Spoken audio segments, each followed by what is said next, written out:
Hello, everyone, and welcome back to the Sanderlanche podcast. My name is Joe, and we are reading this week The Way of Kings, chapters 42 and 43, wherein Shallan has a lot of self kind of ruminating.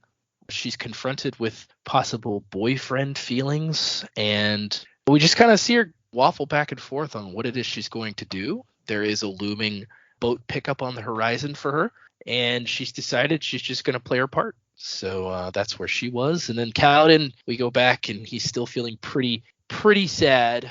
We've got a new jerk leader for the bridge crew. His wife seems to be wearing the pants and calling the shots, which, that's cool. They've been put on permanent ravine duty, but that allows them to not be seen. And so Kaladin finally decides to brass up and come up with a plan to actually escape. So exciting things possibly on the horizon for our group. As I said again, my name is Joe, and with me this week is Data, Jamie, and Dak. That's right, we're all here and we're all ready to talk about these great chapters. Hold on to something, everyone. The Sanderlanche is about to begin. Fear in the blade, the spirits of the fallen faith, scorn and degrade, my legacy and name, bend in the code, the father duty long bestowed, burdened by the shame. When order dies, there will be no pride in victory. When honor dies, I will be denied by history. I give my everything, return the reckoning, glare of the ghost fills my eyes. When honor So yeah, just 2 chapters this time, and not a lot happening. A lot of introspection, a lot of on both Kaladin and Shallan's part. But what did you guys think of these 2 chapters?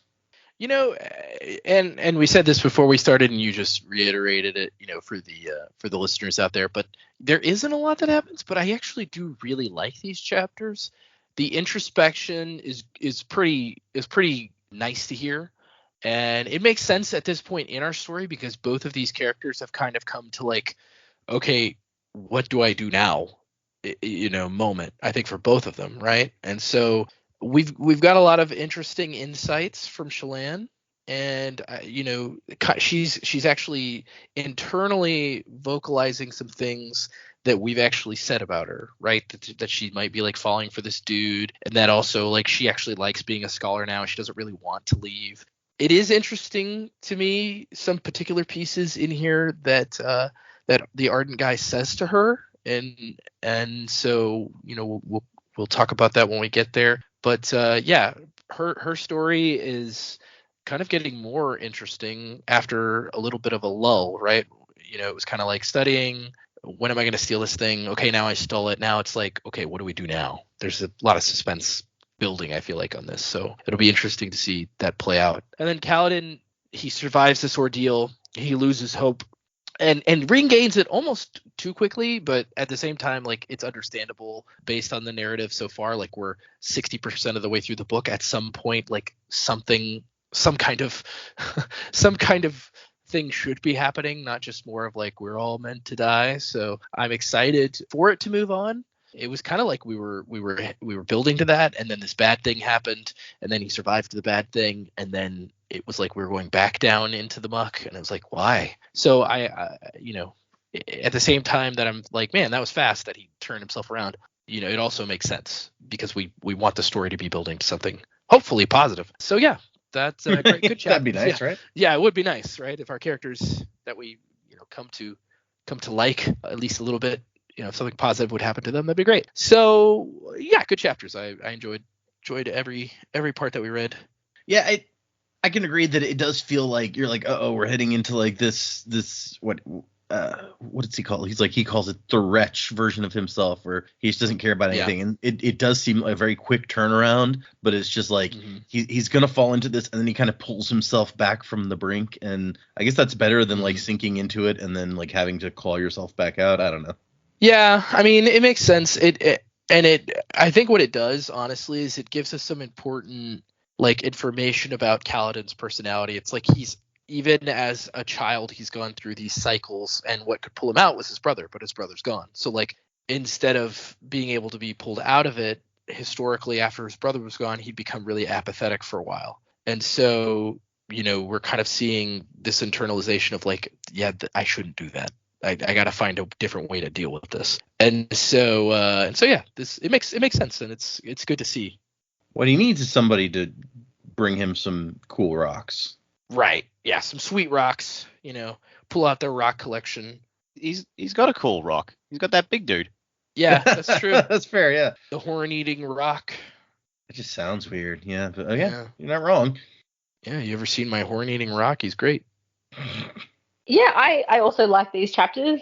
Good to see some of our thoughts kind of play out in there. Also, I guess with Shallan, we have a time frame of which we're expecting something to happen for her. The boat comes to get her in a week, so that's kind of cool that's all sort of coming together now. Cabsol and his jam ways, still don't trust that guy. Especially when you rock up with a truthberry jam. Oh, no, it doesn't work. Like, stop it. Anyway, in case you weren't sure how I felt about him. Then Kaladin, yeah, I feel sorry for him that he's gone back into that spiral again. But I am excited that we're possibly going to see a bit of like warrior Kaladin coming out, which will be cool. Something has to change for them too. They've gotten close and been shot down, and a bit closer and shot down, and yeah, something's got to happen for them. It really can't get worse, and you really can't have them just waiting around for their own demise. So I don't like our new Light Eyes wife. I haven't really met the Light Eyes, even though he's sitting there, but his wife doing all of the talking there. That was an interesting dynamic. But yeah, I'm actually really excited to see what comes next in our story. I'm glad you went into Cabsol, because that was gonna be my first question for Jamie. It's like, how do you feel like Cabsol now? I dislike him even more. It's like, Shallan, stop it. Keep your feelings in check, my friend. Yes, and it's also you've you and Joe both mentioned this new person in charge of the bridges, and yeah, it does seem like a weird, like, he's just sitting there the whole time while his wife talks, but at one point, like, Kaladin kind of insults him, and his wife is the one that like takes care of this while he continues to just stand there. So this is a weird relationship. It reminds me of when I was in high school. My one of my teachers, the history teacher, was like, yeah, Calvin Coolidge didn't want to be president. His wife wanted him to be president. And so like he was kind of like foisted into becoming president when all he really wanted was to be like a congressman or something, or a quiet lawyer. And like that just it's what it makes me think of. Like, this guy's like, his wife's like, no, you're gonna be in charge of the bridgemen because you got to do something important. What you've been doing so far, I don't like. You got to do something better. Maybe. There's a crazy level of yes, dear. Yes, dear. Yes, dear. I'll be president. Whatever you say, dear. Now I have to work. But yeah, there's a couple of, and I think Jamie, you latched on to some of there's a couple of interesting things that are popping out here. We've got the Cabsol thing, which, like, he's really being kind of bold in this set of chapters, and yeah, where that is leading. Do you think that because you were doubting, you're like, I don't know that he's actually interested in Shallan, like, or whether it's something else. Do you still feel like that way? I don't know. He's laying it on pretty thick. I don't know. He could. I don't know if he's just being so bold because of how, like, Shallan even admitted it, that she's, kind of encouraged him to talk that way. But I'm not sure. Like when we read the first Mistborn book and we were all a bit like, oh, Elend, I don't really know what I think about him and don't really like him. I'm kind of getting similar vibes. Elend turned out to be a good guy he liked. Cabsol, he could just have a weird way of going about it. Like, if he was to leave the Ardentia and pursue Shallan more seriously, like, I don't know, maybe he could actually be a good person or an asset in her cause. But I don't know. it's not sitting well with me. He could genuinely have feelings for her, and they do seem to get along quite well. How much of that can you fake? I guess I don't know. Some people out there are very, very good at it. So Okay, yeah, that's fair. How fake is he? That's the question we will keep going forward. All right, fair enough. Yeah, these chapters are fun. Nice, like, to have a little room to breathe. I agree with Joe. Part of me was like, Kaladin came out of like his funk a bit quickly, but also I'm just like, thank God, because I felt like, all right, we've seen this. Come on, let's get the story moving on that front. So I think that was the right amount of time to spend with him depressed. And also, I guess, like, it's nice to see, like, all this time he was building up to save his team while still sort of playing by the Light Eyes rules. He's like, we're going to keep being bridgemen, but we're just going to do it in a way that we don't die. And then finally he realizes that was never going to work. So he's like, all right, fuck it, guys, we out. Come on. So yeah, I look forward to them pulling off, their great escape from Alcatraz or whatever. Although I will admit, it's like if they're on chasm duty permanently, like how hard could it be to escape? It's like they all go down, and it's like, all right, everyone, start screaming, ah, and then like just don't come back up, and then like everyone on top side be like, yes, Chasm Fiend got him. Yeah, but then they point that out that you're kind of stuck down there. They're like, people have tried to make it to the other side and map these chasms, but they never come back. They get eaten by a chasm fiend or stuck down here during the high storm. And so just because no one ever came back doesn't necessarily mean no one made it out. It's like, these people who tried to escape from us, we never heard from them again. Oh, they must have died, surely. Like, otherwise they totally would have sent us a message saying, haha, we made it out, you dicks. Like, I don't think these were people trying to escape. These were people, not slaves, who worked here and were trying to get maps of the chasms to. Okay. I guess it doesn't say that explicitly. Maybe it was slaves and they've just snuck off. But that's the impression I got. We sent slaves down to map the chasm. Well, maybe that's like they're going to find like this habitation at the other end of the chasms of like escaped slaves. And it's like, oh hey guys, join the party. That would be very useful. Yeah, they live with the Parshendi now. So yeah, it was cool. I do like seeing that side of Kaladin's thing. It's like, all right, cool, we're done with the funk. He's acknowledged this was never going to work. Fuck it, let's just. He's out of his funk, but in a different way than he was, which is good. I think it's what he needed. And the Shallan chapter, yeah, I don't trust Kabsal at all, but I'll admit, like, I've spent this whole chapter.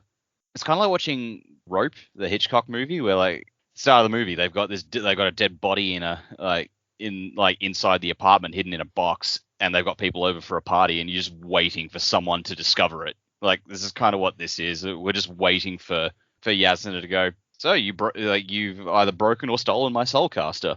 So I'm just like, Kabsal shows up. I'm just like, you get the fuck out of here. I'm waiting for the interesting one to come back.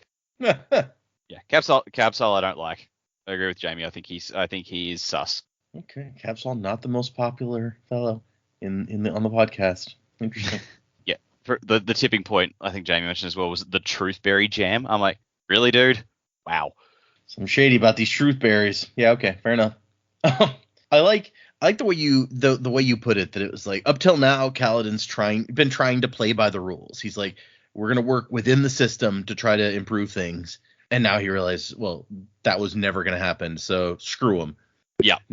I'd never thought of it in quite those terms, but that's pretty much the case. Yeah, we tried to still be bridgemen, but it was never going to work for us, and he didn't realize it for the longest time. It's like, you're not meant to survive. Okay, then fuck it. Like, let's try and escape. What's going to happen? We die anyway. Well, we're bridgemen. That's what we do. Yeah. Oh, and the other thing I had was, the new bridge leader, like, obviously kind of sucks, but the impression I got with the wife giving the orders instead of him sort of reminded me when Kaladin first showed up. It wasn't like the guy in charge who was surveying the bridge crew then, it was the wife doing that as well. So it just made me think of that. I didn't think it was like this new leader like is just a henpecked husband. This is what the wives do here. Like, they're like, whoever's assigned a bridge crew, their wives will sort of like eyeball the slaves. That's an interesting point. Yeah, I'd kind of forgotten about that. That was totally the woman was in charge of all that business there. Of course, in that case, like with the slave contracts, I figured it was more of a like, she's gonna have to sign off on this, so she's gonna the guy can't read, so what does he know? about looking at the documents about the slaves. Oh, that's a good point. Yeah, But it gave me similar vibes. Okay, well, I guess let's move into these chapters then. The first one is called Beggars and Barmaids, which I feel like promises a lot more than it delivers with that title. Yeah, for sure. There are no. I don't remember any beggars or barmaids in this whole chapter. No. There was no drunken romp through like the slums of this city. What the hell? Yeah. See, there's just so much that could have meant, and it's just like an offhand line that Yasna throws out. But the epigraph here says, like a high storm, regular in their coming, yet always unexpected. The word desolation is used twice in reference to their appearances. And I think in this chapter we get an idea of maybe where these were coming from. I forgot about that in the intro. That was nice to have that sort of confirmed as well. Yeah, I think Dak was calling it. Oh, very early on. Yeah, way back when. So we start out with Shallan being like, I've made my decision. I've been studying these philosophies and I finally decided what you did was legal and right, but it was not moral and it was not ethical. And so she's like, okay, so morality and legality are distinct. And she's like, oh yeah, almost all philosophers agree on that. You can be moral without following the law and you can be immoral while following the law. But also, like, for me, it's the other distinction that I found more interesting. Like, there's a difference between right and moral. And Shallan says an action can be right. It's just done without consideration for intent. Killing 4 men in self-defense is right. But morality applies to your intent and the greater context of the situation. I don't know that I agree with that necessarily, but I guess I see what she's saying. It's been 2 weeks, and Yasna is just wearing her soulcaster around. Hasn't mentioned anything. I mean, Shallan hasn't seen her soul casting either, so is she just worried about revealing that it's broken? Hopefully she's not going to go out and get into another situation where there's guys trying to murder her and she's relying on her soulcaster to save her. I'm sticking to what I said earlier. I don't think it's broken. I think like neither one of them is broken. It's just she still doesn't know how to use it. So Yasna's like, it's fine. There's nothing wrong with this thing. It's pretty clear that Shallan still does not know how to use it from this chapter. Yeah. And so we end up with Yasna being like, okay.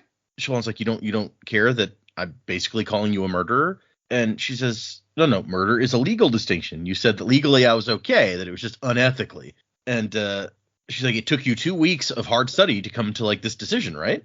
And you're still wondering, right? It's like, yeah, okay, good enough. See, that's what she's trying to teach her, is to study and to think independently. And it seems to be working. And as a reward, you can have the rest of the day off. Do as you please. You'll probably spend it drawing beggars and barmaids, I suspect, but you may choose. Be off with you. The only mention we get for the title of the chapter. Sad. And so Shallan is, she's going to try today some more to get the soulcaster to work. She read a tip in a book that humming makes you able to soulcast better. So she's going to try that out. These are such random rumors. Right? It's like, how would humming make it work better? She even thinks that. She's like, this seems weird, but I mean, I've tried everything else I can try, so why not? And when it's still not working, she's like, maybe Yasna duped me with a fake. Like, she left it out where I could take it. So, I mean, was that like intentional? Was she trying to trick me? Which is, once again, we're giving Yasna a lot of credit for like being subtle here. Not quite as much as Dak's theory, but we're like wheels within wheels happening in Yasna's head potentially. When that doesn't work, she's going to try to draw some more. And then she hears somebody say, "What are you?" And she's like, "Wait, what? Who's there?" And it turns out that there's a maid outside in she's either in the main area or in Yasna's room. Yeah, I love how the maid. It's like I'm trying to think of this for the maid's perspective. Like she just hears, "Hey, who are you?" And the maid's like, "What?" And so Shallan, of course, assumes this maid was the one who was like, "What are you?" But the maid's like, I didn't say anything. And Shallan's pretty sure it came from inside her room. So she's like, okay, this is weird. The tiny room was easily inspected. There were no Voidbringers hiding in the corners under her bed. Is that what they do? Right?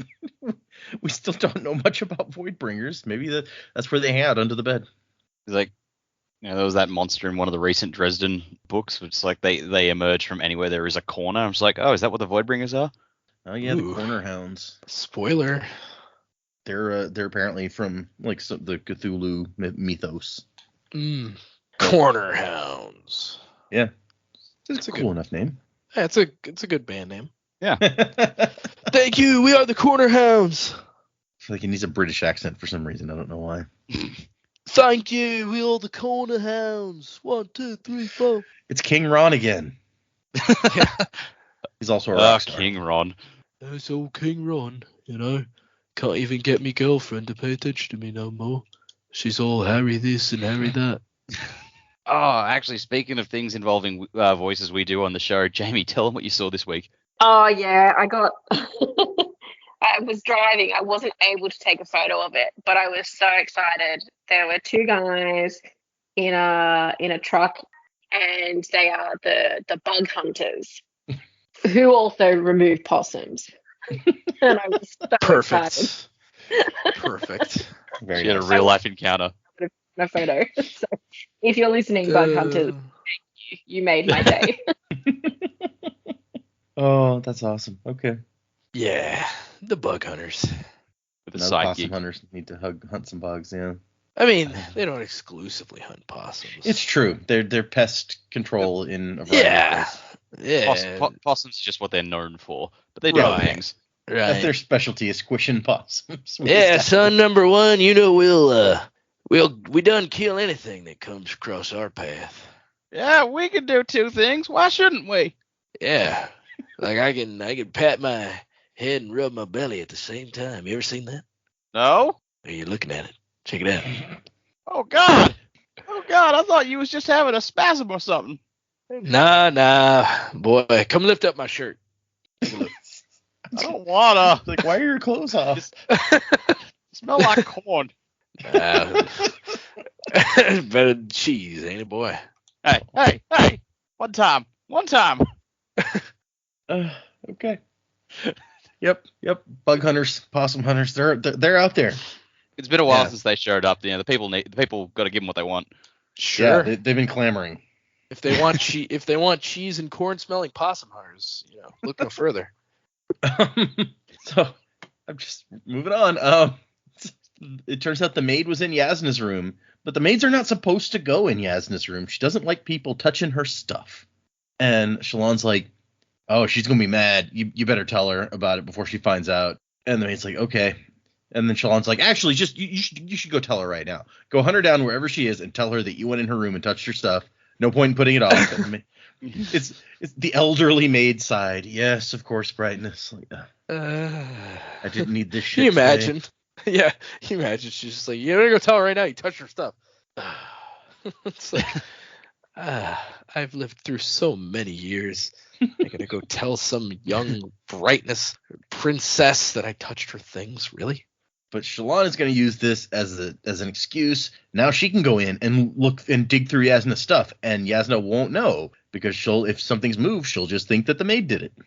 So I like the bedroom's larger than Shallan's. Yasna has a 4-poster monstrosity as a bed. It's such a weird, specific thing to call out. Well, I mean, it's taken up half the room, so I guess it makes sense Yeah, to call true. it out. That's fair. It's like it's a monstrosity. I think Shallan's just jealous that she's got a little bed, and Yasna gets a huge one. I got an air mattress. Sleeping on a pull-out trundle bed. What the hell? And so she digs out Yasna's notebooks that she's been working on, and there are 3. One has notes on Urithiru, which is the city we've heard mentioned a couple times. Then there's one that doesn't have a title, but when she looks in it, it's all these quotes, some of which we have seen in the epigraphs. The ones of Ash and Fire, who killed like a swarm, relentless before the heralds. They take away the light wherever they lurk, skin that is burned. I think that one's a new one for us. But they seem to be like notes from various different sources. In this particular book, they seem to be talking about the Voidbringers. And Shallan's like, the Voidbringers again? What? Why is she so interested in like this is the lady who doesn't believe in God, but she's researching about like the opposite, like the thing that God fights in the legends? I don't understand. Not only that, but like the enemies that were defeated a long time ago. Why do we care? And the other notebook is on Natanatan, that section of the world, the unclaimed hills, the shattered plains, all that stuff. And so she's like, I don't understand. How do these 3 things go together? Do they go together? Why is she researching these things? And the Voidbringers are the biggest one because she just can't comprehend why Yasna would be looking into this. And then there's a knock at the door, and she freaks out that Yasna's coming back. And she's like, wait, Yasna wouldn't knock on the door to her own room. And it turns out it's Kabsal, who somehow has gotten wind of the fact that she's free for the day and has brought some jam. That is kind of like our first clue, right? Like, because why would people know that? So, like, that's like, I feel like that's our first clue that Capsule might be in her pocket in this chapter. It's like, in Yasna's pocket, that is. It's like, how 100%. She has not left the place where they're staying. How would anybody know that she had the day free? Yeah, unless you were talking to Yasna or overhearing conversations in there. I agree completely. My assumption when I first read it was that, like, we know that Capsule goes, like, looking for her at times. I think we've seen him, like, show up and be like, hey, where's Shallan? And Yasna's like, oh, she's down in the, like, bringing me back a book or whatever. And so I figured that he went and, like, Yasna was there. He's like, oh, I'm looking for Shallan. And she told him, oh, I gave her the day off. But it could certainly be something a little more nefarious. Either way, he had to have gotten that information from Yasna. Yeah, Yasna's the only one who knows. Even the maid doesn't know that Shallan has the day off. Who's the only other character we've seen. Unless Yasna's just going around bragging about it to people. Like, yeah, I'm such a great mentor. I gave her the day off. I'm cool like that, you know? That doesn't seem very Yasna. It doesn't. No.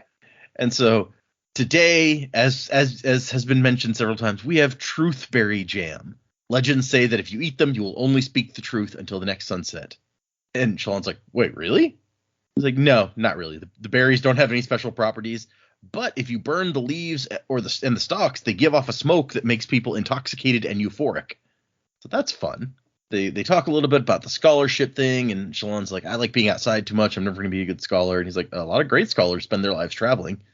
So you can find a niche. It's okay, Shallan. And she's like, oh, so is this Truthberry stuff working? Do you feel more truthful? And he's like, well, I mean, I'm an Ardent. It's my duty and calling to be truthful at all times. And she's like, oh, yeah, I know what you mean. I'm always truthful, too. You know, I'm just so full of truth that sometimes it squeezes the lies right out of my lips. There's no place for them inside, you see. And there's definitely some flirting happening here where he's like coming on to her and she's like, oh, no, don't do that. But at the same time, like, you know, smiling and laughing and blushing and kind of giving him some encouragement, even all the while she's being like, oh, no, stop. And so it seems like, you know, he's making it seem like he's interested in a little more intense relationship with Shallan, complimenting her. And we find out a little more about her dad. I like this line, he's a man of passion and virtue, just never at the same time, which doesn't paint a great picture of him, but nothing that we've heard about him paints a great picture of him so far. So, but at one point he's just like, she's like, oh, you shouldn't talk like this, you're an Ardent. And he's like, a man can leave the Ardentia. And she's like, whoa, okay, this is getting real serious real quick. And she just blurts out, oh, Yasna thinks you're getting close to me because you want her soulcaster. That kind of kills the mood. Except it's like, I mean, yeah, she is real smart. She's like, wait, what? Yeah, it's like originally that was the thing. Yeah, he's like, we'd love to get that Fabril, and I was going to ask for your help, but my superiors were like, no, that's dumb. The king of Alethkar is volatile enough that he might just march over here if we did something like that with his armies. I mean, on one level, they're right. That is absolutely the sort of thing Elhokar would do. But he is not leaving the Shattered Plains because he wants the Parshendi. Yep, got to get that revenge. Yep.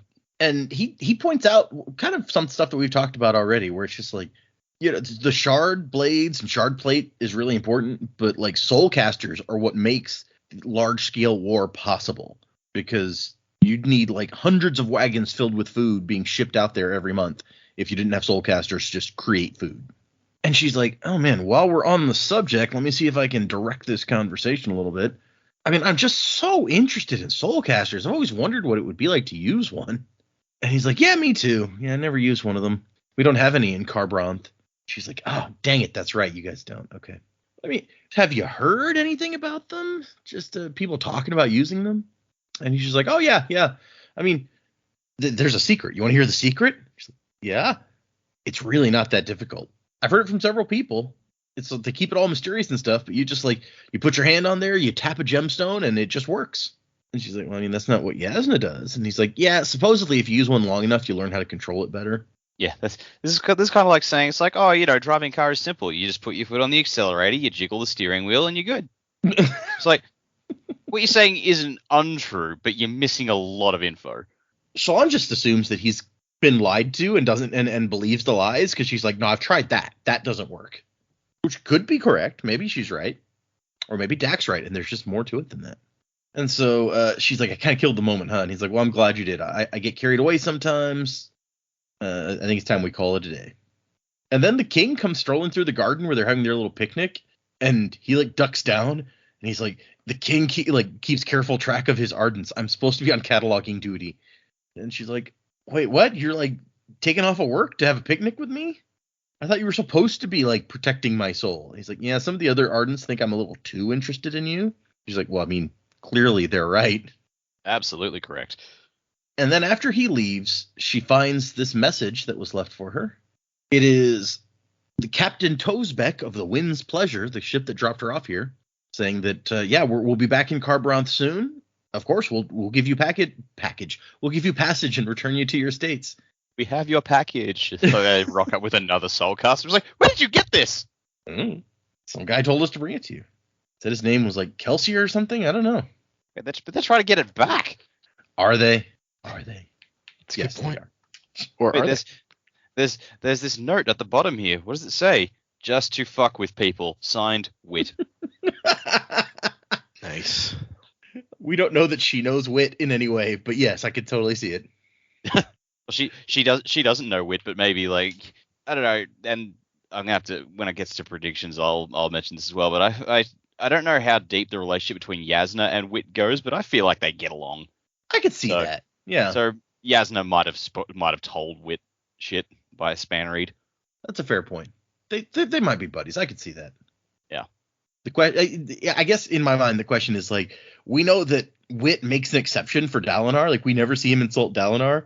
I wonder if Yasna gets the same treatment. I don't feel like that she would take insults all that well. She's a little stuffy for that. No, but she can dish it out. Oh yeah, I believe that. So like Wit would be like, yeah, this is awesome. So the ship says that it's going to be here in a week's time, and Shallan's like, I just sent him a message being like, hey, are you guys planning on being back this way anytime soon? I guess they assumed that meant come and get me. But a week, all right, that's as good a deadline as any. That'll make it 3 weeks since I stole the Soulcaster. So if Yasna hasn't suspected me by then, she's probably not going to. And she goes back to where Yasna is studying, and Yasna's like, I gave you the day off and told you could do whatever you want. And she's like, yeah, and I decided that what I want to do is study. And Yasna's just like, yeah, she did. Man, I'm so good at wards. Look how well I've trained her. And Shallan's like, hey, you want some of this bread and jam that Cabs all brought me? And Yasna's like, no, I'm gonna research. No. Truth berries? Blah. Don't make me laugh. He probably told you something about how like they make you feel euphoric. And sex and stuff. What a freak. In 1 week she'd have to leave, but in the meantime she'd let herself pretend a little while longer. So, that's nice. On some level. Yeah, it's kind of sad. Kind of nice, kind of sad, Yeah, that's... Yep, it's that. It's those things. The next chapter, 43, is The Wretch. And the one here is, they lived in the wilds, always awaiting the desolation, or sometimes a foolish child who took no heed of the night's darkness. This is a quote from Shadows Remembered, and seems to hint at the truth that I seek. Which we saw, like, Shallan knew Yasna had looked at this book, and she went and found it, and was just like, this is a book of children's stories. Like, why is she reading this? Well, here we go. There's something. Yeah, as we've learned from Harry Potter, children's books have all the answers. Yeah, those Franklin the Turtle books, chock full of secrets. Oh yeah. Don't get me started on the Elmo and Meets a Unicorn book. It's got all of life's mysteries right inside of it. So Kaladin wakes to a feeling of dread. He's like, there's no hope. He's losing it all. And he has this, he's like, are you preserving me, Almighty, to saving me so that I can watch all of them die? Like, this sucks. No. Preservation's the other guy. It's true. You're supposed to burn prayers and send them to the Almighty, who waited for his heralds to recapture the Tranquiline halls. But he's supposed to be all-seeing and all-knowing, so why do we have to burn prayers? That doesn't make any sense. I love that bit. It's just the person of someone who's willing to pick apart anything because they're just like, why do I need to do this? This doesn't make any sense. If the Almighty's real, how come they can't hear me or see me write what I'm writing? Oh, poor Kaladin. If Santa knows if I'm bad or good, why do I need to tell him what's on my list? Yeah, come on, Santa, read my mind already. So they get the bridgemen out. Everyone's out here. Like, mostly they're all now like clean shaven and stuff. So the bridge crew actually looks, even though they're still wearing ragged, dirty clothing and stuff, they kind of look better than all the other bridges. So everybody's out here waiting for him to lead them in practice. And he's like, yeah, but practice is futile. And here comes somebody new. There's 4 men carrying a palanquin and a tall, thin man in a violet Light Eyes coat walking beside it. So I guess Light Eyes get their special coats. Dark Eyes can't wear them. And Kaladin's like, must be Lameral's replacement. The guy who died, remember? Yeah. And so she's this woman is lounging in her seat on the palanquin as the bearers stop. And she says, I'm Brightness Hashal. My husband, Bright Lord Matal, is your new captain. And Kaladin wants to make a comment because he figures that this is not a real promotion for anyone. This is not a nice spot. So, meanwhile, her husband is just standing there with his hand on his sword, not saying anything. He thinks delicate hands. That sword had not seen much practice. And Hashal is like, we've been advised this crew has been troublesome. It seems that you've survived the Almighty's judgment. I bear a message to you from your betters. The Almighty has given you another chance to prove yourself as a bridgeman. That is all. She's just trying to set a record for, like, swiftest character introduction for utter cow here. Like, how quickly can I establish myself as someone you, like, the readers should hate? 25 words or less? Got it. Probably means she's going to have an early death, too, and nobody's going to feel bad about it. Yeah. Could be. No, this is actually like the Cersei of the piece. She just keeps coming back. Oh, no. It's going to be the Uxbridge. You hated her right away. But, Who's Uxbridge? Umbridge. Sorry, not Uxbridge. I was like, who the hell are you talking about? Kevin Uxbridge is a Next Generation character, which is why I was, Right. Gotcha. Yeah, we get it. You're a Star Trek nerd. Jeez. Many are trying to read too much into what happened, so High Prince Sadeas has forbidden gawkers to come and see you. But, like, this idea that Sadeas is aware that, like, people in his army are just coming to stare at the guy who survived, the boy who lived, as it were. And, not to throw too many Potter references. The Chosen One. And so he's forbidden people to come and stare. Damn it, Sadeas. You could have been on a gold mine. You could have charged people admission. Yeah. Come see my bridgeman, the greatest bridgeman of all time. He fought the storm, and the storm lost. Yeah. So she's like, my husband's not going to run the bridge crews with his predecessor's laxness. He is well-respected and honored associate of High Prince Sadeas, not some near dark-eyed mongrel like Lameral. And this time, Kaladin cannot help himself. It's like, oh yeah? Then how do you end up in this latrine pit of a job? Dude, you got to learn when to keep your mouth shut, my dude. I think this is something we're going to have to live with Kaladin for the rest of however long he is in this series. Like, he just the dude's got a mouth on him. Yep. It's like Harry Dresden has this problem also. I was expecting him to go, someone's like, you suck, bring back Lameral. Lameral's dead. That's your problem. Lameral was the best. He told me I was meant to die. It was fantastic. You suck. Just bring his body back, toss it in the yard, we'll take orders from it. Yeah. But what's that, Lameral? Eat the rich? I guess to her credit, she doesn't seem at all put out by this. She just flicks her fingers, and a guy walks up to hit him in the stomach with his spear. Yeah, she knows what she's doing. And Kaladin just instantly blocks it, like reflexively. Yeah. And he can see this whole fight in his mind, where he could take this spear from this guy, knock him down, take down the other 2 guys, and then he's like, oh no, I'll just end up getting myself killed. It's like, that won't do anybody any good, especially me. The dead guy. It's a real Robert Downey Jr. and Sherlock moment. It is. It's like, take spear, pull on spear, kick in nuts. Wait, no. And so he just lets the guy hit him the second time, and the guy smacks him in the side of the head that time, and he goes down. And Hashal's like, yeah, no laxness, like I said. If you must know, my husband requested this assignment, as the bridge crews are essential to Bright Lord Sadeas' advantage in the War of Reckoning. Yeah, and this is the point where I'm like, nah, dude, you requested your husband get this assignment, because there's no way this dude wants this job.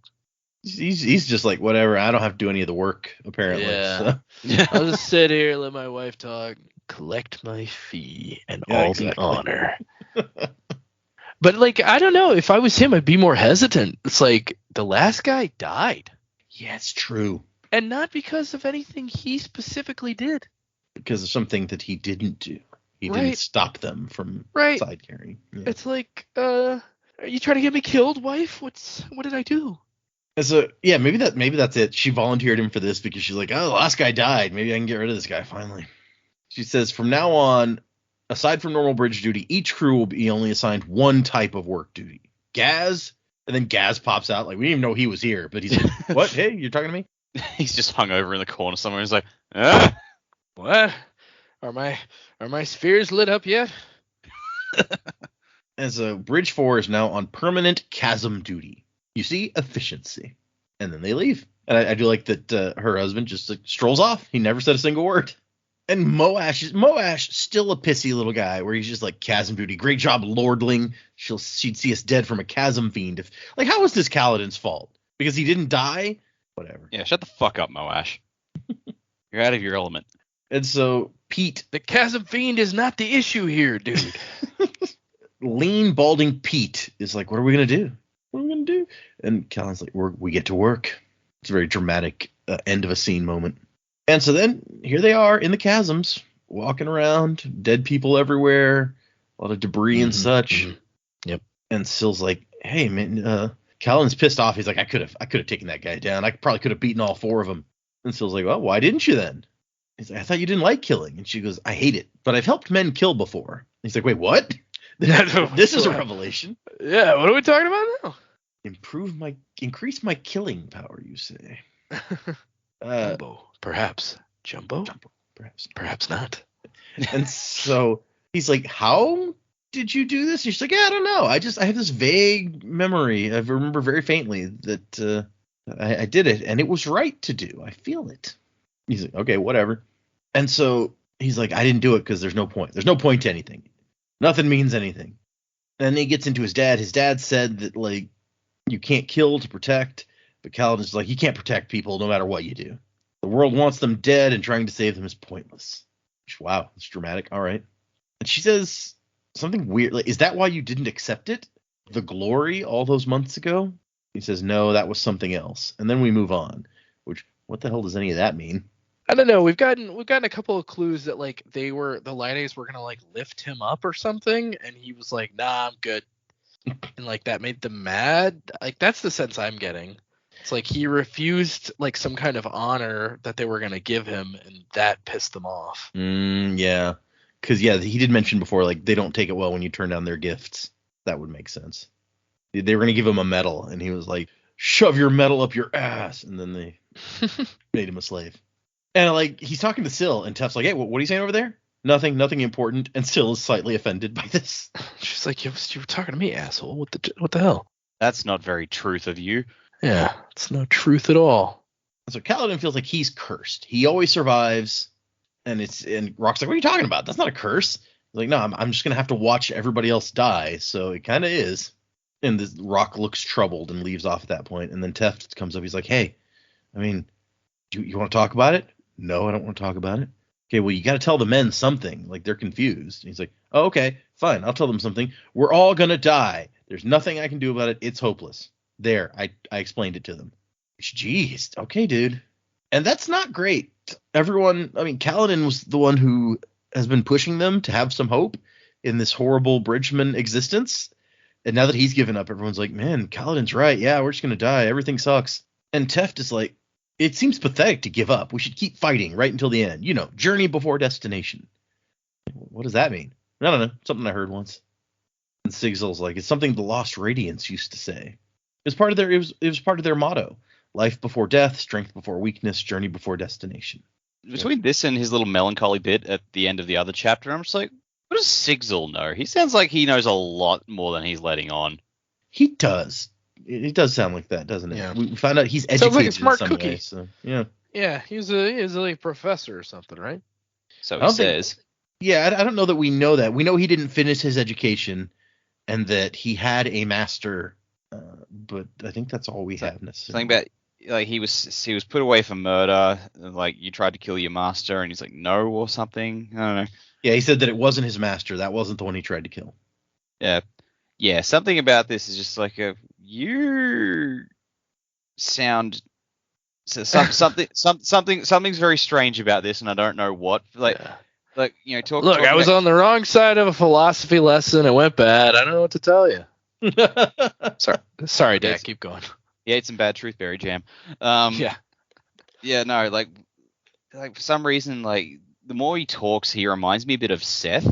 For some reason, like between the masters and the killing and like knowing all this, like and having different information perspective, I'm just like, there's probably nothing connecting the two characters, but for some reason my mind is putting them next to each other. Yeah. Is he a newer addition? Because we know Seth was sent here, so it could be Seth. No, he's been around for a while. We saw him way back when he and Moash were buddy. Back when Kaladin was still trying to get people on board. And we've seen Seth since then. Yeah, well, we saw Seth in an interlude. Do we know they're chronologically synced up? Maybe not. I mean, we know Sigzil is very dark-skinned. He's Azish, they said, and Seth is light-skinned. Shin, I guess that's true. He's a Shin. Yeah. He's got the different eyes also. So, I mean, unless he's real well disguised. Yeah, I honestly have no idea why I'm putting Sigzil next to Seth here, but for some reason they're both just like standing next to each other in my head. I mean, there's some of the only characters we know that aren't like Alethi or, Shallan's from Yak Kaved, which is apparently very similar. Yeah. We got Rock. Rock's from the Horn-Eater Rock. Peaks. But that's kind of within the borders of Yak Kaved, so. Yeah. They get into this whole discussion among the group where it's like, Lost Radiance, who's talking about that? It was Teft. No, I didn't. And like Sigzil's like, oh yeah, the Lost Radiance, there's groups in Yule that want their return. And he's like, who'd want that? They betrayed us to the Voidbringers. And Rock's like, Voidbringers, lowland nonsense. No, they were real. Everybody knows it. And they get into a thing about that. And then while all this arguing is happening, Sill's just like, journey before destination. I like that. And Kellen's like, why? I don't know. It's just Teft is right. You can't give up. But he points out, like, we only get chasm duty from now on. That means no more reeds, no more money, no more bandages, no more food for the nightly meals. This is it. We're gonna come down here. We're gonna die, get eaten by chasm fiends or whatever. And let's see, they're still fighting about the Lost Radiance over there while Kaladin is having his internal panic or whatever. Tien, Tux, Goshel, Dalit, the nameless slave he tried to save in the slave wagons, always fails. And finally Moash is like, you two just storm off. It doesn't matter. You heard Kaladin. Even he thinks we're as good as dead. And it's very similar to the discussion kind of at the Honor Chasm where Sill's just like, Kaladin's like, there's nothing I can do. And Sill's like, so are you sure? Yeah, I'm going to fail. I've always failed before. He's like, well, then why not try? She also points out, it's like, does the fight itself not mean anything? And he's like, not if you're just going to die in the end. Then he starts thinking about those words, life before death, strength before weakness, journey before destination. What do these things mean? And he's like, life comes before death? Well, no, that's obvious. Live before you die? Like death is the destination. Everyone's going to get there. Maybe life comes first. That's the journey. Is that the part that matters? Excellent Sinatra song that I'm going to live before I die. Yeah. Sinatra's good. Well, Live and let die. Wait, no, that's different. That's a different thing. Also a good song. Sure. Who doesn't like that's Paul McCartney, right? That was Paul McCartney and Wings. Yeah. And then he comes across a rock. A little rock. Reminds him of his brother. Yeah. It's a very SpongeBob moment. He's like, it's not a boulder. It's a rock. Yeah.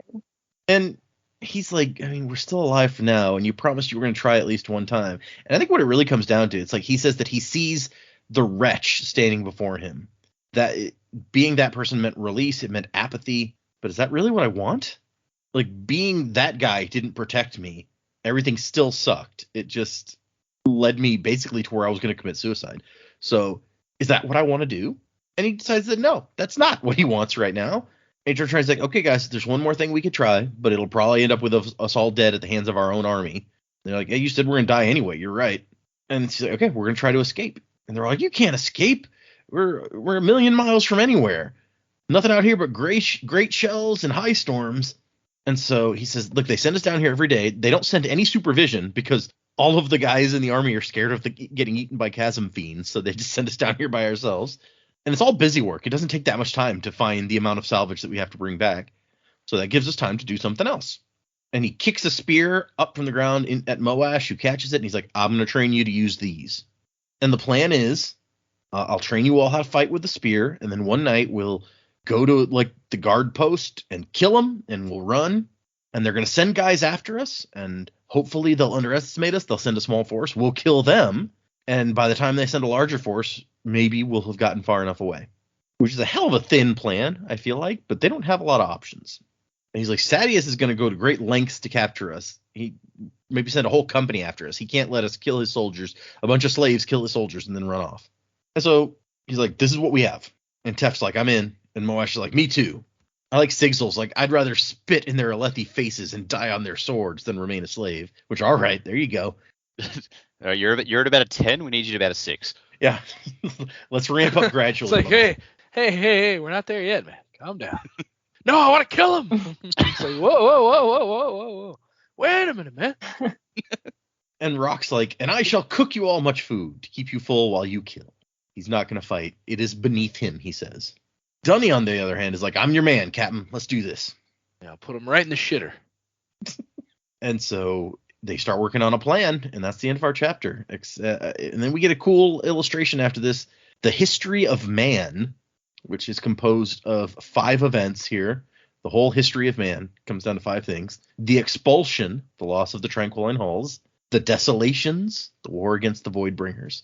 A Hariadium, however you say that, the last desolation, the defeat of the Voidbringers. The Recreants, the fall of the Knights Radiant, and the Hierocracy, the failure of Vorinism. So, and then there's like a skull at the bottom. There's a skull at the bottom and the top. It's a weird, kind of depressing. That a skull at the top? Thing. Looks like a pelvis. I think it's like 2 skulls back to back. Oh, yeah, now I see it. All right, so yeah, that's our chapters. Let's move into predicaments. Neither of the, like, we talked about that there wasn't a lot happening here, but both of these chapters seem to be setting up some big stuff. So what do we think is going to happen next? Where are we going? Man, with Shallan, I'm going to stick with what I think I've been talking about, which basically I think both of them work. Both of the Fabrials work. And eventually Yasna's going to find out that she has a Fabrial. Whether she knows that it's her original Fabrial or not, Yasna's going to be like, well, and you're my word. If I'd have known you had a Fabrial, I'll just teach you how to use it. And then everything will be honky-dory, and she can just be like learning how to use it, and then she can go help her family, openly. Maybe Yasna can make some of her other problems go away with like these people searching for the Fabrial. That's if we're going from a very positive perspective, that's where I think that's going. It may be completely wrong. Capsule could be in her pocket, could be in Yasna's pocket. If so, maybe it's not going to be a super positive situation for her. And then I think our Kaladin folks, I think they're going to train, but I don't think they're going to be able to escape. I think something's going to happen that's going to change the trajectory for them in a different way from escaping. I don't think escaping is going to end up being an option for them. Ooh, okay. I don't know what's going to take place. Somehow. Yeah, I just don't see escape as a viable option for them. Not in the way that they're thinking anyway. Like just getting away. Like I just don't know that that's going to work for them. It would be an interesting, because you guys have been theorizing since almost the beginning that like at some point Kaladin and Dalinar are going to cross paths because they're in the same place-ish.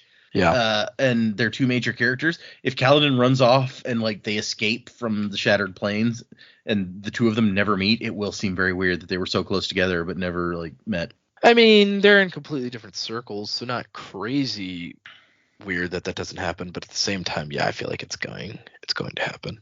And I think you have some interesting points about the Fabrial, because from what we know of the Soulcasters, they're supposed to be super holy, and everyone is Kabsal seems outraged that like this person who's not one of the Ardents is allowed to have a Soulcaster and use it and blah blah blah. Like he kind of goes off on that in this chapter, right? But like Yasna is the one person that Shallan could have come to that might be able to give her information and like tell her how to use the Soulcaster, maybe even fix it if it was broken, and wouldn't immediately be like, oh, you should give this to the Ardents, because Yasna doesn't believe.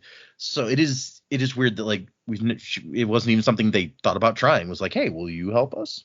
Right. I think like without her being a warden, even if she had the Fabrial, Yasna probably wouldn't give her the time of day. But now that she's kind of proven herself, like we had to get to this point, right? We had to have the subterfuge of becoming a ward, and so that she actually cares about her at all, to any extent, in order for this to happen. right? And if Yasna is who she says she is, it's like, well, ultimately this person's just coming to me seeking knowledge on how to use this thing. Who am I to if she already has one, she didn't, well, she did steal it, but not technically. She didn't steal maybe the original one stolen. We don't know. But however she's come to own it, she owns it. And so, like, there's really not, like, I don't see what her objection would be to teaching her how to use this thing. She hasn't objected to teaching her anything else, including philosophy involving killing people. So, I mean, we don't really know, like, what her line is morally, ethically. We know that it's pretty, like, she doesn't have as tight of a moral line as Shallan seems to, even though Shallan did steal something. But so, it wouldn't, to me, it makes sense that, like, you just come to this person who you already have this device thing. I think, honestly, if she wasn't so hung up on the idea that mine is broken, she might have already done it by now, like, knowing Yasna a little bit at this point. Maybe that would have crossed her mind, but I'm assuming it's just because she thinks, well, mine's broken, so that's not going to work. Yeah. I mean, yeah, that's fair. And you're right that she probably would not have gotten the time of day before becoming her ward. That's true. Although it's apparently very rare for someone to have one of these fabrials that's not an Ardent, so that might have been enough to get Yasna's attention all by itself. Assuming that since it didn't work as far as Shallan knew, then I guess Yasna might have thought it was a fake. If it's like, oh, I totally have one of those too, but it doesn't work. It's something mysteriously not working. Regarding the fabrial, I've got questions that, like, does she even look at the stones, like Yasna? Like, she's wearing it, but I believe the other stone was cracked or broken or something, which is now put in to her soulcaster, right? Okay, so that night, the night that she killed those guys, I think it was the smoke stone cracked, and she popped it out to, I guess, replace it later, and then Shallan, like, took hers and also popped the smoke stone out and then switched them. So there was a broken stone, but I don't think it was actually in hers. I think Yasna replaced that after that night. Fair enough. No, that's okay. I was like, surely she'd realize that it was broken. So, I mean, if she hasn't had a chance to have it fixed or replaced or anything yet, then she wouldn't know, like, reasonably wouldn't know that it's not working. So, Shallan could be starting to think that she's sort of in the clear, but I guess it really depends on how often she would use the soulcaster, really, as to how quickly she would notice. So I don't know. I don't think she's out of danger yet. I don't think she thinks she's out of danger yet, obviously, with her reaction to being almost found out, or in the rooms jumping when she thought Yasna was knocking on the door. This next week for her will be interesting. I can't see her just up and leaving at this point. I think we're going one of two ways. She will either leave and Yasna will follow, knowing what she's up to. So that might depend on Kabsal, how he's going to fit in here, whether he decides to leave being an Ardent or not. I don't know. I don't know what he's going to do. Or maybe she'll find a way to stay. I had thought at one point, I think it was in the last episode, that maybe her family it was too late to help them, like they were already gone, but that Nan Balat's wife gave the right code, that everyone was who they were in the room. I'm not sure if that's even going to help. So really, with Shallan's story, I don't know. I think it's going to be a suspenseful couple of chapters of her being nearly found out, possibly found out, all those sorts of things. So we'll see what happens there. Our friend Kaladin, I don't think it's going to be as simple as just learning to fight in the chasm. It'll probably help them and lift their spirits a bit, but they still face the issue of not being able to get the weeds for the sap, and all these things that have been pulling them together realistically could be taken away pretty quickly. So if they're going to make a move, you'd think it would have to happen fairly quick as well. I would like to see Kaladin still find Dalinar, and we haven't seen what those guys are up to for a while, so I'm not sure how they're going to tie back in there. This is really just a lot of thoughts than predictions as such. The only kind of thing that I had that was a little bit out there was Syl said something today in the chapter with Kaladin about something being right, and I just thought that was really interesting that we'd also read the same thing in Shallan's chapter about right, wrong, moral, ethical, legal philosophies coming together. And I was thinking about, I wonder if maybe Shallan and Syl on some level are linked, because Shallan's drawing things that she might have seen or not seen before. She's now hearing a voice, but Syl's learning just like Shallan's learning. Not necessarily saying they're learning the same things at the same time, but as Shallan's growing, Syl appears to be growing as well. And it could have been complete coincidence that they were both looking at something being right today, but that was just something that popped into my head. And I think obviously Syl and Kaladin are linked, but it would be interesting if maybe Shallan was linked too, because I don't really know how their stories are going to come together. If they'll even come together in this book, maybe it'll be a much later thing. But I thought that was kind of an interesting concept that I wouldn't mind keeping an eye on for a little while. That's interesting. A link between those two. It would provide, because we've got these kind of three main viewpoints, I guess. We've got, Kaladin, obviously. We've got Shallan. We've got Dalinar. A little bit of Adolin, but I almost wrap his stuff in with Dalinar's. So yeah. We've got something linking Dalinar and Kaladin, at least in the fact that, like, Sadeas, if nothing else, links the two of them. And then Dalinar and Shallan are linked through Yasna, kind of. But we don't have anything between, like, Kaladin and Shallan that, like, kind of links them together. So if Syl isn't, yeah, okay, that would be interesting. Yeah, there could be nothing to it, but I don't know. It was more a thought that popped in, and I was like, okay, let me ponder that for a while. So if Kaladin and Shallan meet up at some point in this book, do they get along? She's bright eyes. Yeah, she's light eyes, yeah. Yeah, she is a light eyes. I feel like at first he probably wouldn't entertain the idea, but maybe, I don't know, maybe through some sort of shared experience they will find they're okay. Maybe he encounters her while she's on the run, which would then make her a bit different than everyone else. So it's true. I don't know. Interesting question. Yeah, if you're a light eyes being hunted by other light eyes, does that make you okay with Kaladin? I like this. Okay. So I've got a couple here. As far as the Kaladin stuff goes, I think their escape won't happen for a bit. I think that because Kaladin's going to take the time to train them down in the chasms. And I get the feeling while they're down there one day, they're going to encounter something and put their combat to the test. I don't know if they'd have odds against a chasm fiend, but logically it says that they could come up against one because that's where they live. So it'd be interesting to see them go up against a chasm fiend and the scrappy little crew takes it down or something, and then they all see Kaladin drain a gem heart or whatever.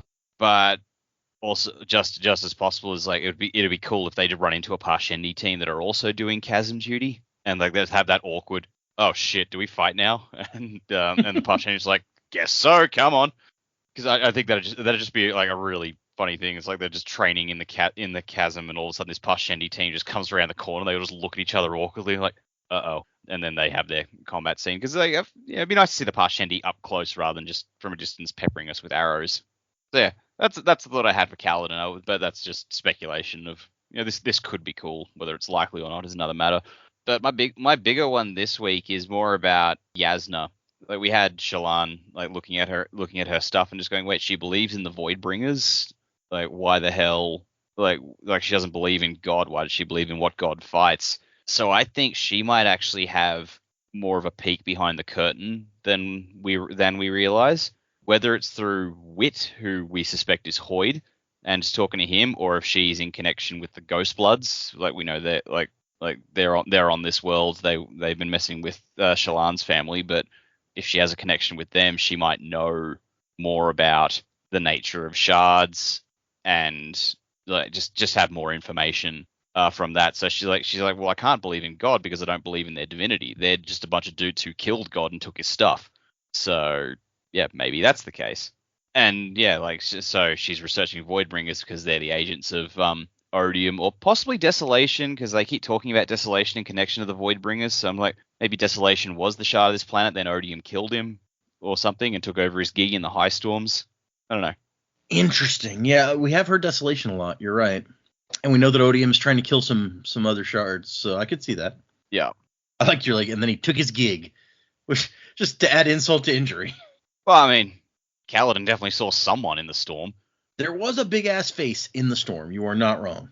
Yeah, so if Desolation is dead, well, someone's got to be doing it. because they definitely say that like something in the notes mentioned like desolation and the storms went hand in hand. Okay. So I do like that.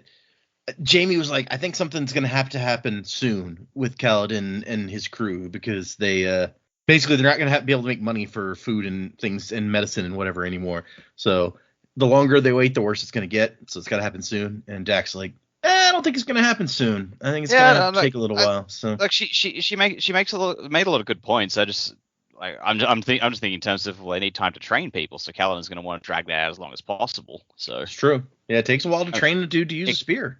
It could entirely be both. Kaladin tries to take his time, but his hand is forced because they run out of time and they don't have like money in medicine and stuff. So Absolutely. I mean, I don't imagine that they're flush, but they might have a bit still to play with or find a way for that to happen. We also still need the conversation between Teft and Kaladin to happen at some point. Yep. Yeah. So there's got to be at least enough time for that too. And now in this chapter, we're getting some little hints that, as you guys pointed out, first we have Teft knows more than he's telling us, and now we're getting some hints that like Sigil may know, not in the same way Teft does, but may know some information that we're not hearing yet. Yeah. So many people on the bridge crew, or maybe more than they first appear. Not Moash. He's just a dick. Moash is just an asshole, but he's excited to learn the spear. He was one of the first guys who's like, I'm in. Let's do this. And that's deeply concerning to me, that the guy who has been like, man, fuck Kaladin for most of this book is all of a sudden it's like, yes, teach me the weapons. Okay, that's a fair point, actually. Powers. I love weapons. I love weapons. No, but that's there's you got some interesting potential things in there. The Yasna thoughts, we're gonna. I feel like Yasna is an area where we have less predictions than in some others, because she's just so kind of aloof and like playing everything close to the vest, where it's hard to tell what Yasna is up to really, like what her goal is. We know Dalinar trusts her pretty much like implicitly, and we like Dalinar, so hopefully he's right. I believe Yasna is a good person, but she's also a ruthless one. Like she's like one of those prime examples of good is not soft. Yeah. Okay. Fair. All right. Nice predicaments, everybody. Let's do some housekeeping here. So for next time, we're gonna do 2 more chapters. We're gonna do 44 and 45, which I think will be very interesting for you guys. I think you will like these chapters. I guess we'll see if I'm right. When we will see that, well, that's going to be a while for us.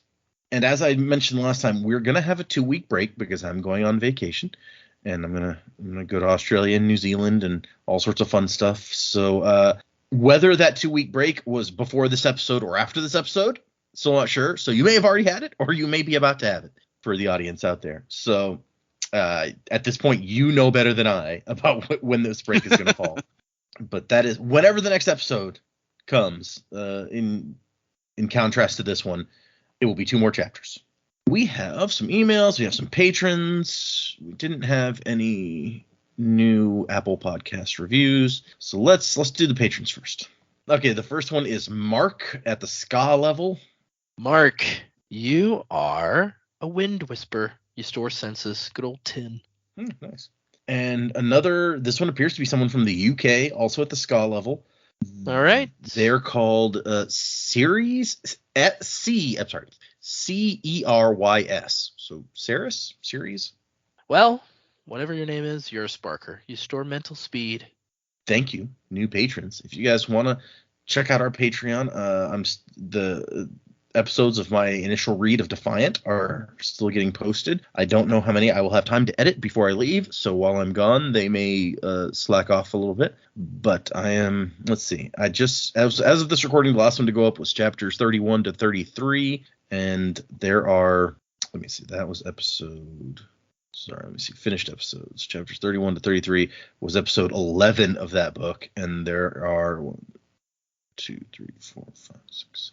There's 7 more. So a lot of chapters in that one. I am finally finished reading the book, though. I've recorded all of them at least. I just haven't gotten all of them edited to post yet.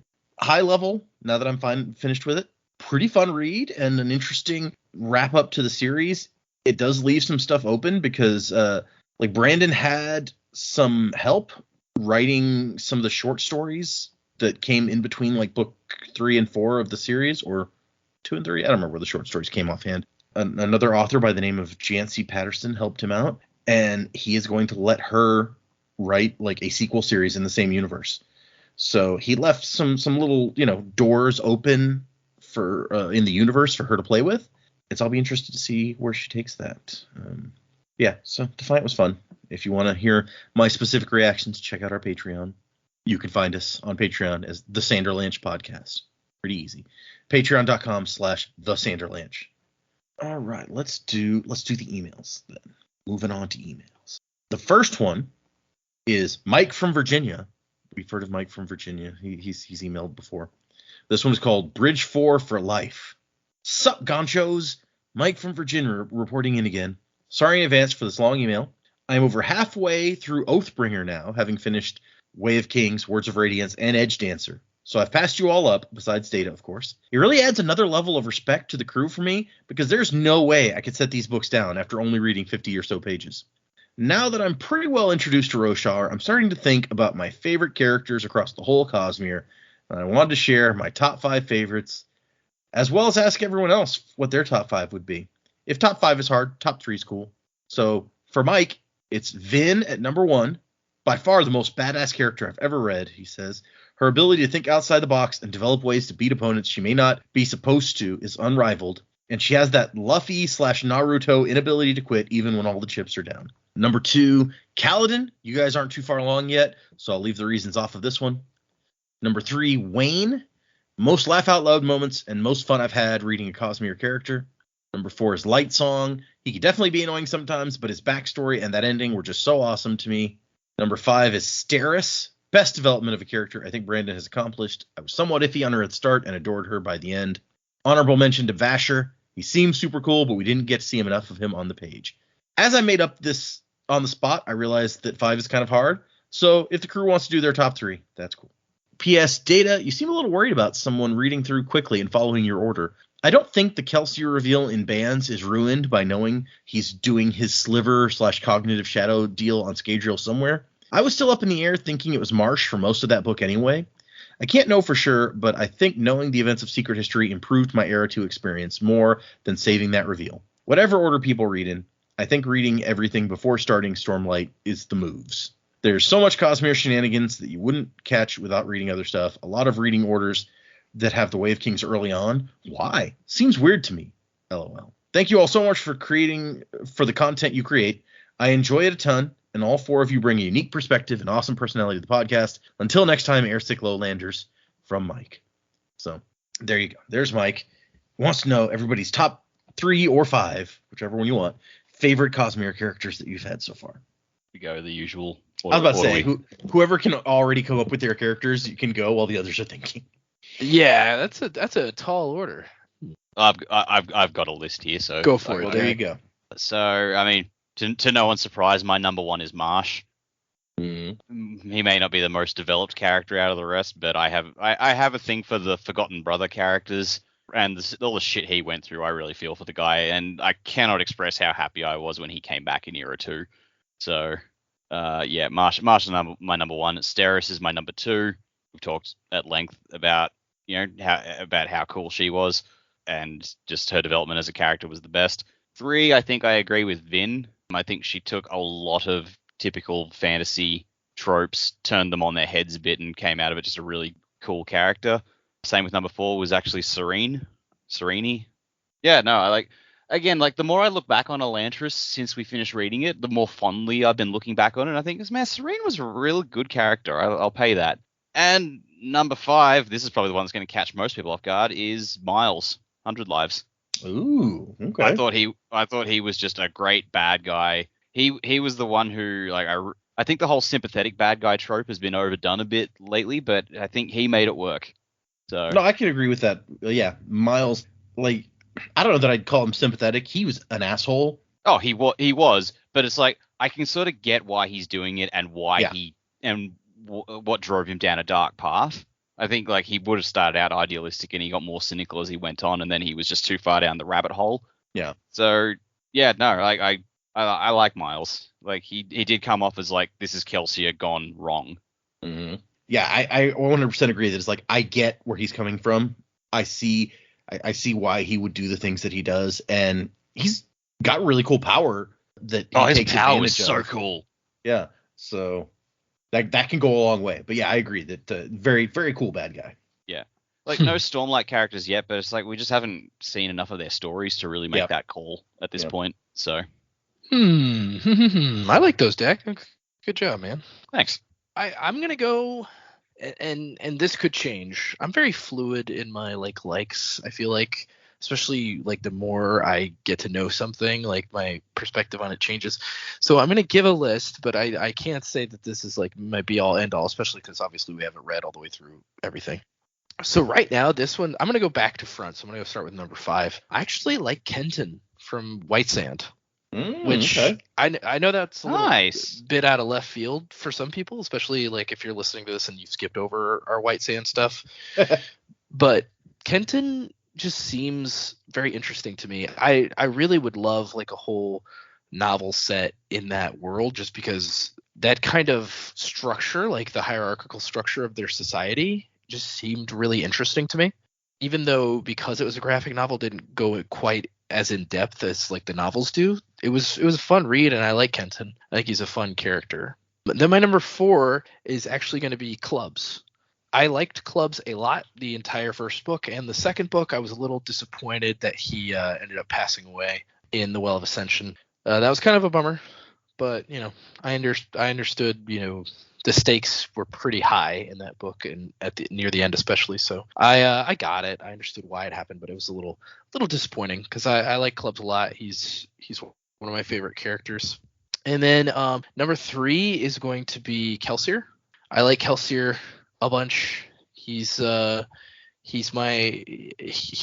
really fun to read, even when he's not doing the right things. Like, he's just an interesting character to read about. And so I like him a whole lot. And then Sazed is going to be number 2 for me. Oh, sorry. No, I just spoiled number 1. Sazed is number 1 for me. Even if he so I'll go back and tell you my number 2 in a second. Sazed is number 1 for me, even though like we don't really know what the future holds. It sounds like he may become like evil, or something crazy might happen. I think his guidance throughout the book, his journey in the second book, then his like indignation and righteous behavior in the third book, like it's just like it's a complete package. And then he becomes like, he tries to become this benevolent figure, but like it seems like maybe it's not going to work completely.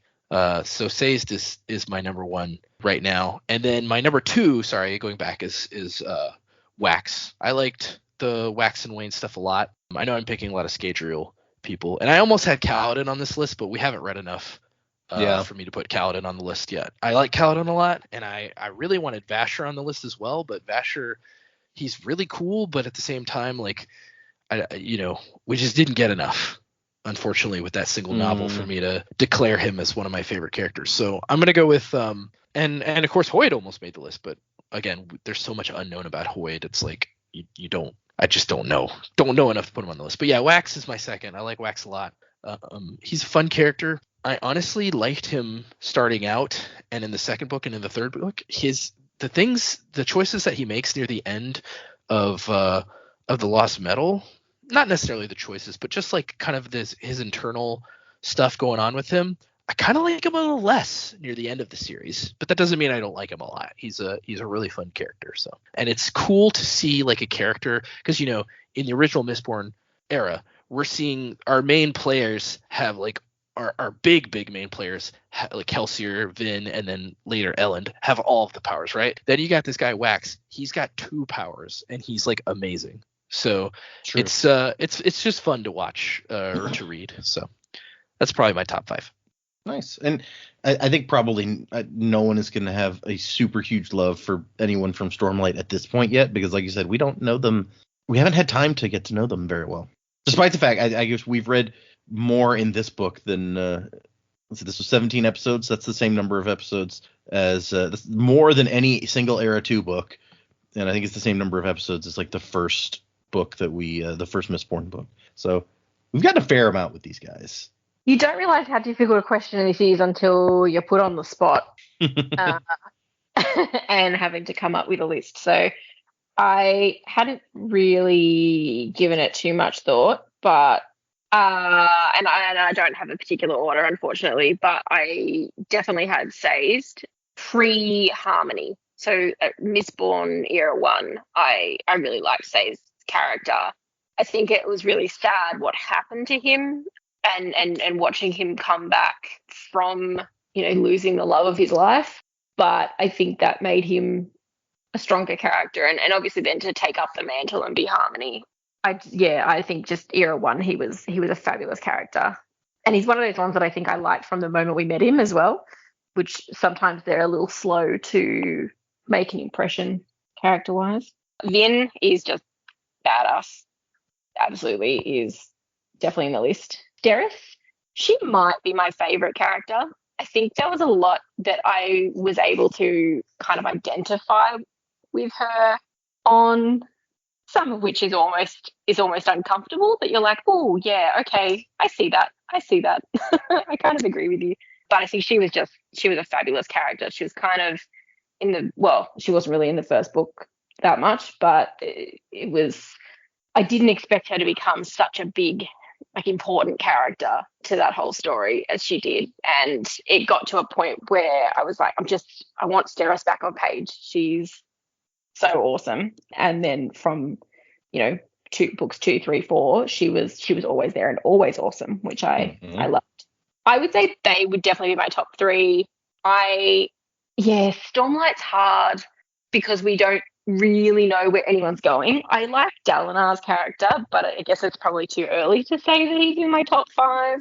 He just seems quite, true to his principles, and he's got a past and he's trying to make right some wrongs, but he's solid and he's got integrity, and he's trying to do the best thing for his kingdom and for his sons, and he's just kind of stuck dealing with some stuff. So I really hope he gets his moment to shine. I got 4 there. There's so many good characters to choose from. Kelsier, I think he's a good character. Do I like him? Yeah, I'm that's not the really question. sure that I do. I think he's a pretty full-bodied character and written very well, and obviously quite integral to what's going on in the Cosmere as a whole. I do like Hoyd. I enjoy Hoyd spotting, and I actually really liked Hoyd in, what's that one we just read before, where he had more of a part. He was the storyteller. Warbreaker. Warbreaker. I can never remember the name of it. I know it's got stuff to do with the colours. But I really enjoyed watching Hoyd tell the stories there. I thought that was really cool. And obviously he had a little bit more to do at the end of Mistborn Era 4 as well. So yeah, always looking forward to seeing more. But I think it would be easier to come up with a list of characters we dislike because we rubbish them so often. Orion. Yeah. Mm-hmm. Yeah, I was going to say, yeah, if you made some good points about, because as you point out, Dalinar's pretty cool. And if, as some of us have theorized, he ends up dying before the end of the book, then maybe we've seen most of what there is to see about Dalinar. So maybe he could be a safe one to. But that's my thing. It's if I'm coming up with the top list right now, I'm not really going to put any Stormlight characters on there because most of them, I will say, it's a big, especially as we progress into the other books, it's a big cast. And most of them that we know, their coolest moments are ahead of them still.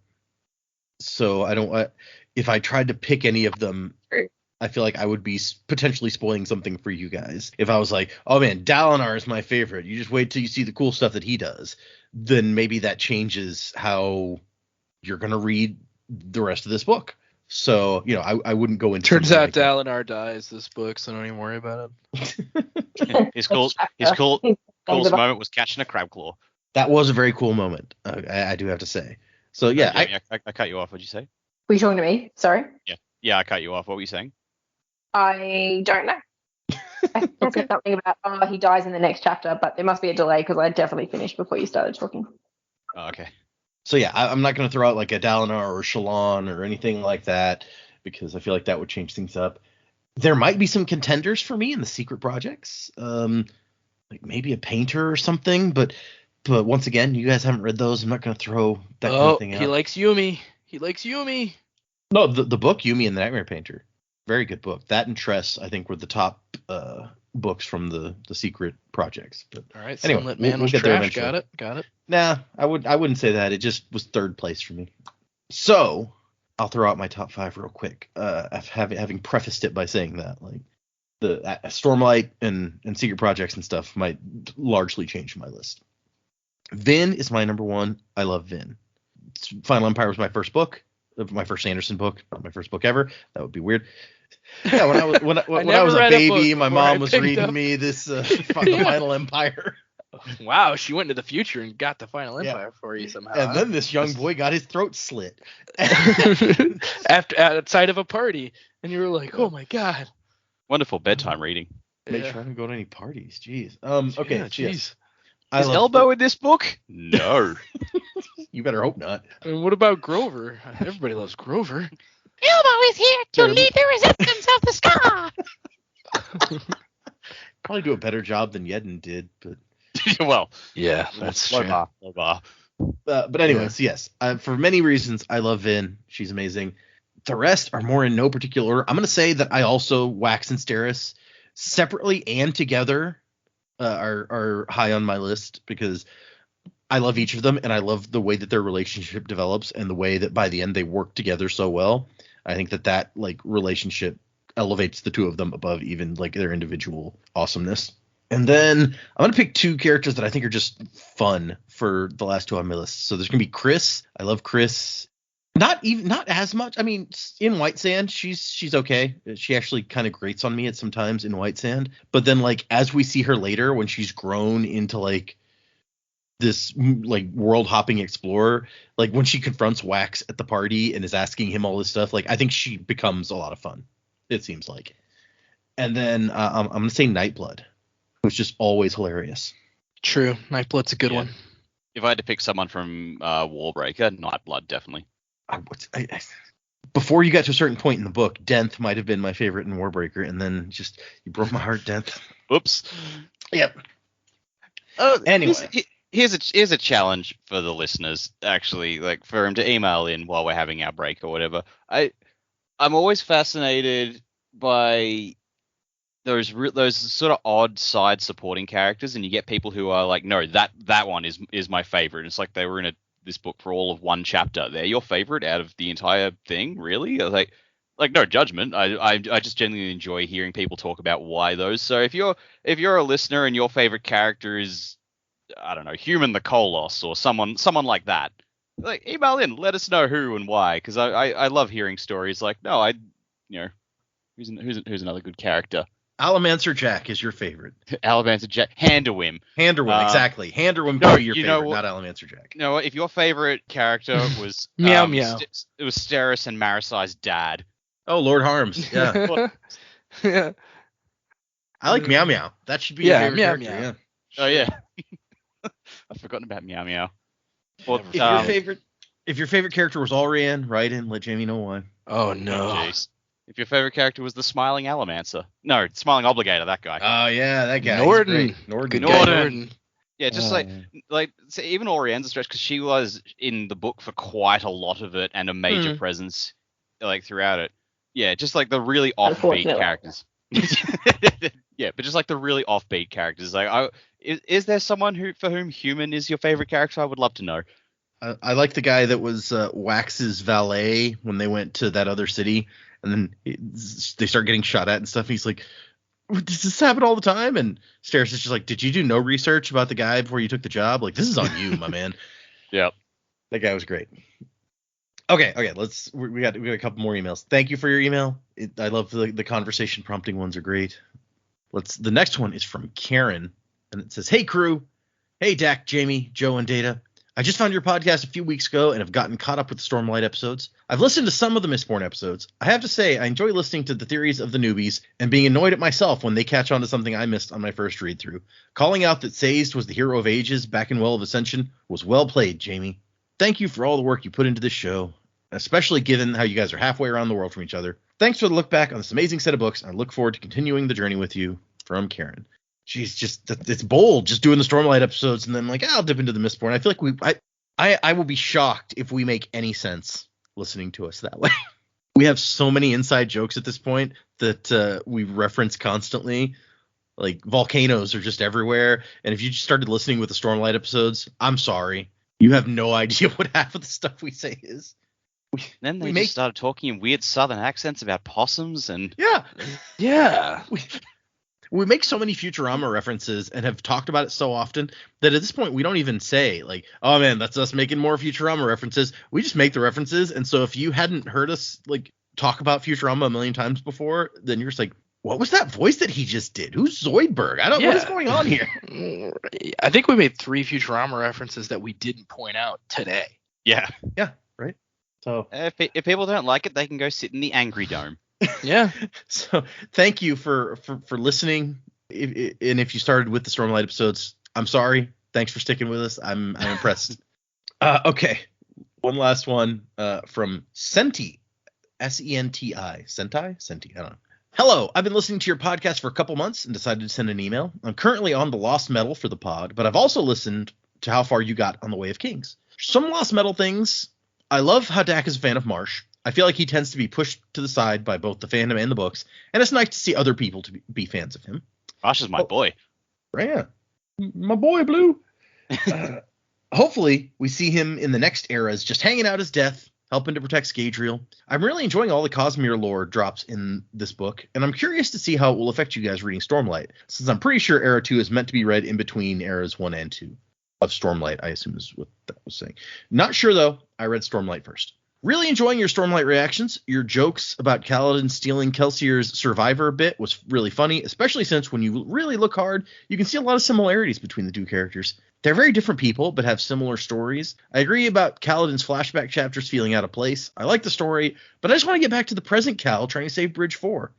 It's interesting that you guys seem to prefer Shallan's chapters to Dalinar's chapters. Most of the fandom would disagree. Anyway, wasn't to the time of next Sentai. I'm glad somebody agrees with me about the flashbacks, because it's like, yeah, that's exactly how I feel. It's like the stakes are so high with Kaladin modern day. It's like, I get it, character development, but come on. It's not that they're out of place. It's just they're so frequent. Yeah. We've gone down that rabbit hole enough. I won't return to it, but yeah. I will say like that rabbit hole. Do we give off the impression that we like Shallan's chapters more than Dalinar's? Because I personally like Dalinar's stuff. I think I like Dalinar when it's Dalinar. When the Dalinar chapters turn into his son's antics, I'm like, I could do without this. His son's dating life, yeah. Yeah, if the focus is on Adolin, I'm a little less enthused, but yeah, 100%. If it's a Dalinar chapter, I'm all about it. I guess I can say now that I've read that email, and we're 2/3 of the way almost through this book, it is a popular opinion in the fandom that Shallan's sections of this book are not great, and people are not huge fans of Shallan. I don't necessarily agree. I actually quite like Shallan in this book, but a lot of people don't care for her very much, and they feel that like she's kind of try-harding to be witty, and that none of her comments are actually witty and stuff like that. So I obviously didn't want to say that before we started the book. I don't want to like give you guys predispose you, but now that we know her fairly well, I can say that. Interesting. Yeah, I mean, I guess the thing that does bother me about her chapters is everybody keeps pointing out that she's witty, or she herself will point out that she's being like smart mouthed, and I'm like, okay, well you don't need to do that much. But I don't think that she's trying hard. I think it's just like it's pointed out too frequently, probably.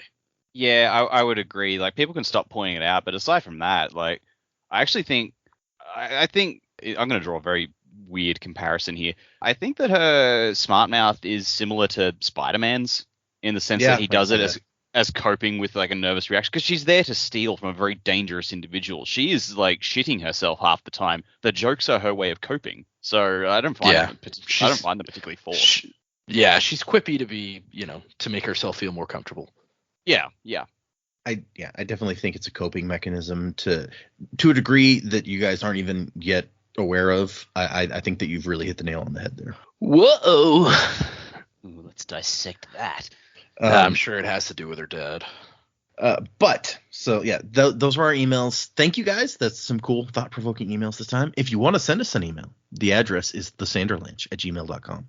Find us on X, and I almost said X and Twitter. That doesn't. Instagram, Patreon, I already talked about, Facebook, all those places. Like I said, there's going to be a 2-week break. It was either before now or after now. I'm going to try to post on Facebook and Twitter and stuff when I know for sure, but I am not sure yet whether I will have time. We record this on Saturday, and I leave like Tuesday afternoon. So, and just as a comparison, the episode that'll be going up this next Monday, I finished editing this morning. So we recorded it last Saturday. I finished editing it this Saturday, so a week later. So I don't know that I will get it done by Tuesday, but if I happen to get a big block of free time where I can do the editing, then I might. So yeah, there's a 2-week break coming sometime. And after this episode, whenever this episode is, the next episode, we'll do 2 more chapters, as I said, 42 and 43. So Music by Miracle of Sound, 2 chapters for next time.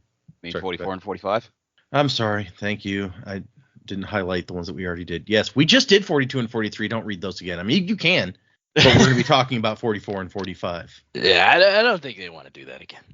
I'm hoping that you guys will like these next 2 chapters as much as I do. These are some interesting ones. So that goes for you too, audience. I hope that you enjoy them as much as I do.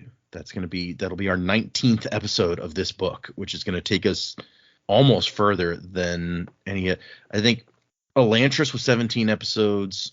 All of the Era 2 were I think the longest of the Era 2 books was 14 episodes. We may not have had one that went this long. We may already be past. Okay, so Hero of Ages was 19 episodes, and Well of Ascension was 20 episodes. So we're just about up to the longest we've been on one book at this point. So the time just flew by. Yeah, and it's gonna keep going for a while. I have it mapped out as 30 episodes in this book, so we are at just about that 2/3 point in the episode number as well. So wow, we're on our way. So thanks everybody for listening. You guys are awesome. Check out the Discord if you want. There's a link on our website, www.thesanderlanch.com. Look at the top of the page. There's a link to the Discord. 2 chapters for next time, and wasing to the time of next. Colo, P.S. Fasher. Crab at thee. Ghost of